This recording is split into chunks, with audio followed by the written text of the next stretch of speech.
നമസ്കാരം. ഇന്ത്യൻ രാഷ്ട്രീയത്തിൽ അടുത്ത കാലത്തൊന്നും കണ്ടിട്ടില്ലാത്ത വിധത്തിലുള്ള വലിയൊരു വഴിത്തിരിവിനാണ് തലസ്ഥാന നഗരിയായ ഡൽഹി സാക്ഷ്യം വഹിച്ചത്.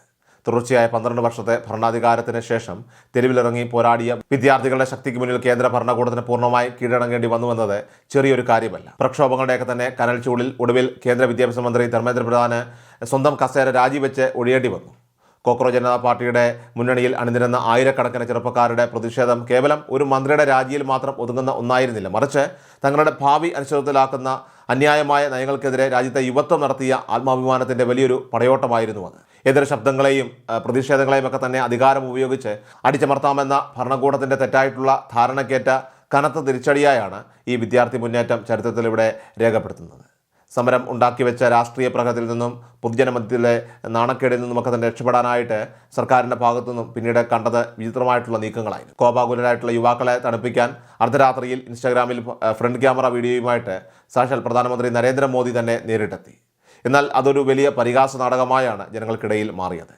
തുടർന്നും ഡിജിറ്റൽ പ്ലാറ്റ്ഫോമുകളിലൂടെ ചെറുപ്പക്കാരെ സ്വാധീനിക്കാൻ അദ്ദേഹം നിരന്തരം ശ്രമങ്ങളൊക്കെ തന്നെ നടത്തിക്കൊണ്ടിരുന്നു. പക്ഷേ ലക്ഷ്യബോധമുള്ള ഇന്നത്തെ യുവതലമുറയെ ഇനി അടക്കി നിർത്താനോ അവരുടെ ആവശ്യങ്ങൾ അനായാസം തള്ളിക്കളയാനോ സാധിക്കില്ലെന്ന് ഭരണകൂടത്തിന് ഈ ദിവസങ്ങളിൽ വ്യക്തമായി ബോധ്യപ്പെട്ടു കഴിഞ്ഞു. ഈ ഒരു വലിയ രാഷ്ട്രീയ പശ്ചാത്തലത്തെയും ജനകീയ പ്രതിഷേധങ്ങളെയുമൊക്കെ തന്നെ മുൻനിർത്തി വേണം ഇന്ത്യയുടെ 80ാമത് സ്വാതന്ത്ര്യദിനത്തിൽ ചെങ്കോട്ടയിലെ ചുവരുകളിൽ നിന്ന് പ്രധാനമന്ത്രി നടത്തിയ പുതിയ പ്രഖ്യാപനങ്ങളെ നാം വിശകലനം ചെയ്യാനായിട്ട്.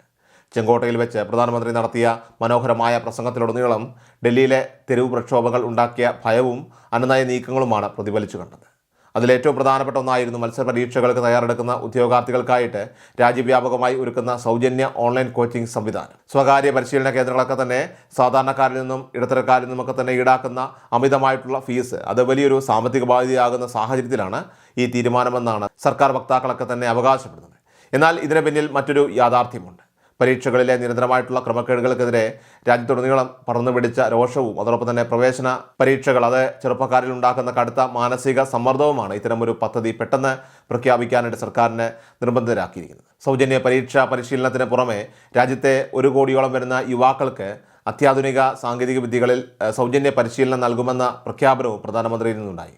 Artificial intelligence, semi conductor technology തുടങ്ങിയ മേഖലകളിലൊക്കെ തന്നെ പരിശീലനം നൽകി തൊഴിലവസരങ്ങൾ ഉറപ്പാക്കുമെന്നാണ് പുതിയ വാഗ്ദാനം. അതുമാത്രമല്ല, ഒളിമ്പിക്സ് അടക്കമുള്ള ആഗോള കായിക വേദികളിലൊക്കെ തന്നെ ഇന്ത്യൻ കായിക താരങ്ങൾക്ക് തിളങ്ങാൻ ആവശ്യമായ അന്താരാഷ്ട്ര നിലവാരമുള്ള അടിസ്ഥാന സൗകര്യങ്ങളൊക്കെ തന്നെ ഒരുക്കുമെന്നും അദ്ദേഹം കൂട്ടിച്ചേർത്തു. പ്രസംഗത്തിലുടനീളം രാജ്യത്തെ യുവത്വത്തെ അഭിനന്ദനങ്ങൾ കൊണ്ട് മൂടാൻ പ്രധാനമന്ത്രി പ്രത്യേകം ശ്രദ്ധ നൽകിയിരുന്നു. വരാനിരിക്കുന്ന കാറ്റിലും കൊടുങ്കാറ്റിലും ചെറുപ്പക്കാരുടെ പിന്തുണ നഷ്ടപ്പെടാതിരിക്കാൻ കൃത്യമായ ആസൂത്രണത്തോടെയുള്ള വാക്കുകളാണ് ഭരണകൂടം ഇവിടെ ഉപയോഗിച്ചത്.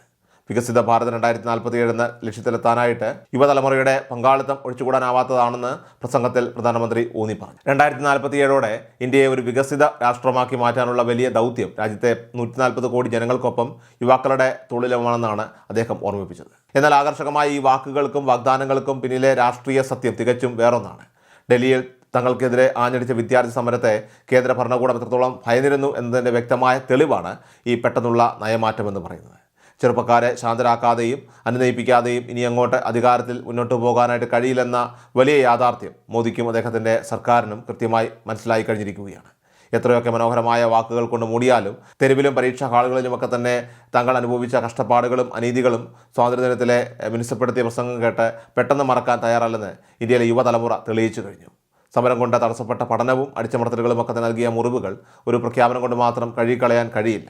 ഭരണകൂടത്തിൻ്റെ വാഗ്ദാന പെരുമഴകൾക്ക് അപ്പുറം തങ്ങളുടെ അവകാശങ്ങൾക്കായി ഉറച്ചു നിൽക്കാനും ചോദ്യങ്ങൾ ചോദിക്കാനും ഇന്ന് രാജ്യത്തെ വിദ്യാർത്ഥി സമൂഹം പ്രാപ്തരായിരിക്കുകയാണ്. ഡൽഹി പ്രക്ഷോഭം തെളിയിച്ചത് ഇന്ത്യയിലെ പുതിയ രാഷ്ട്രീയ സമവാക്യങ്ങൾ ഇനി തീരുമാനിക്കുന്നത് ഭരണാധികാരികളുടെ ഇഷ്ടാനുസരണമല്ല, മറിച്ച് അനീതിക്കെതിരെ പോരാടുന്ന യുവതലമുറയുടെയൊക്കെ തന്നെ നിശ്ചയദാർഢ്യമാണെന്നാണ് വ്യക്തമാകുന്നത്.